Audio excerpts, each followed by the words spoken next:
오늘 우리에게 주신 말씀은 하나님은 내가 붙들어야 합니다 라는 제목으로 말씀 나누겠습니다.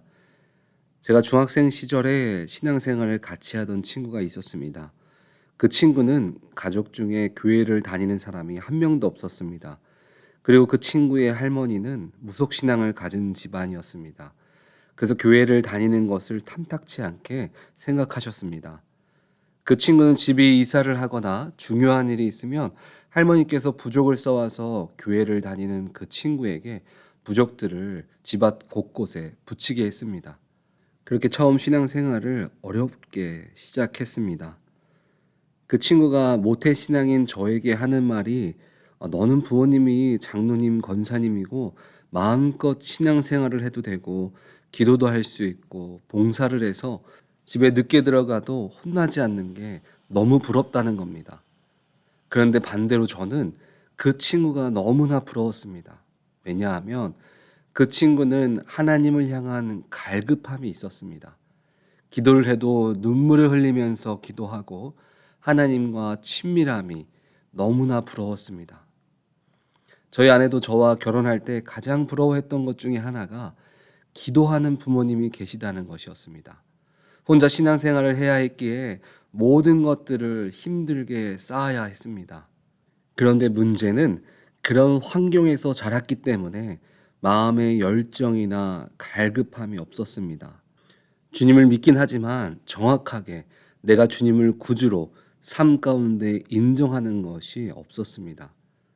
그 모습이 바로 오늘 본문 1절에서 말하는 것과 같습니다. 여호와께서 내게 이르시되 모세와 사무엘이 내 앞에 섰다 할지라도 내 마음은 이 백성을 향할 수 없나니 그들을 내 앞에서 쫓아내보내라.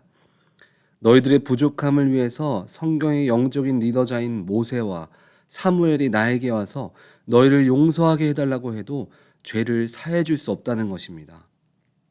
이 말은 부모님의 기도는 너무나 큰 선물입니다. 그런데 그것을 받아 누리는 당사자가 의욕이 없다면 그 축복은 준비되어져 있지만 누릴 수가 없다는 것입니다. 예를 들어서 부모님이 나를 너무 사랑하니까 힘든 것들을 대신해주기 위해서 시험 공부를 열심히 하신다고 해서 그 지식이 내 것이 되거나 시험장에 들어가서 대신 시험을 볼 수 없는 것과 같습니다. 그렇다면 자녀를 위해서나 교우들을 위해서 중보기도 하는 것이 아무 의미가 없는 것일까요? 그것은 아닙니다. 그 기도들이 지금 쌓이고 있는 것입니다. 기도가 쌓여서 본인이 하나님과 친밀함을 갖게 되고 깨달아지며 삶으로 살아갔을 때에 그 힘과 축복이 2배, 3배로 나타나기 시작하는 것입니다. 이스라엘 백성들은 창조되어서 아브라함으로부터 시작해 야곱의 세대와 모세의 세대 그리고 사무엘의 세대를 지나면서 하나님의 축복이 쌓인 민족입니다. 그들은 자신이 믿기만 하면 그 축복이 온전히 자신의 것으로 누릴 수 있는 그런 민족입니다. 이미 하나님 나라의 백성으로 예정된 백성이기 때문에 결단만 하면 됩니다. 그런데 어떻습니까? 본인이 믿음을 갖지 않으니까 축복보다 죄가 쌓이면서 그 결과가 3절을 보면 여호와의 말씀이니라 내가 그들을 4가지로 벌하리니 곧 죽이는 칼과 찢는 개와 삼켜 멸하는 공중의 새와 땅의 짐승으로 할 것이며. 믿기만 하면 축복을 누릴 수 있었는데 이스라엘 백성들이 이렇게 될 수밖에 없었던 이유는 무엇이었을까요? 본문 6절을 보면 여호와께서 이르시되 내가 나를 버렸고 내게서 물러갔으므로 내게로 내 손을 펴서 너를 멸하였느니 이는 내가 뜻을 돌이키기에 지쳤음이로다. 버렸다는 단어를 원어로 보니까 버리다, 내어 던지다, 떠나다 라는 표현이 포함되어 있고 또 현대어 성경을 보니까 이 부분을 이렇게 말하고 있습니다.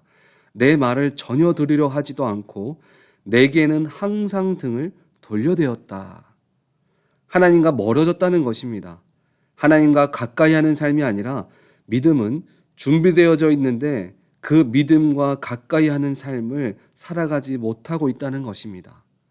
은혜는 이미 우리들 모두에게 누릴 수 있도록 하나님이 다 주셨습니다. 그렇다면 그 은혜를 누가 누리며 살아갈 수 있습니까?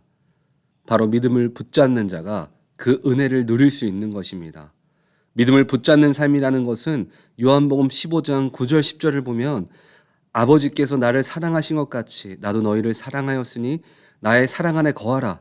내가 아버지의 계명을 지켜 그의 사랑 안에서 거하는 것 같이 너희도 내 계명을 지키면 내 사랑 안에 거하리라. 예수님의 사랑 안에 거하는 삶을 살아가는 것입니다. 사랑 안에서 걸어가는 삶을 산다는 것은 우리가 매일 기도하고 말씀 보는 것 너무 중요합니다. 그런데 말씀을 많이 보고 기도를 많이 해도 마음이 없다면 울리는 꽹과리와 같습니다. 그러면 뭐가 중요한가?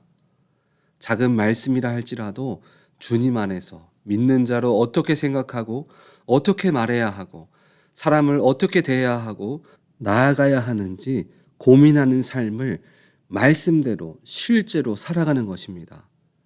성경을 많이 읽어서 알고 신앙생활을 오래 해서 다 이해하고 있는 삶이 아니라 믿음으로 살아가는 자에게 은혜는 임하는 것입니다. 우리는 다른 사람들의 간증을 통해서 하나님의 은혜를 간접적으로 많이 경험합니다. 그리고 말씀을 통해서 믿음의 선조들의 모습을 통해 하나님의 일하심을 볼 수 있습니다.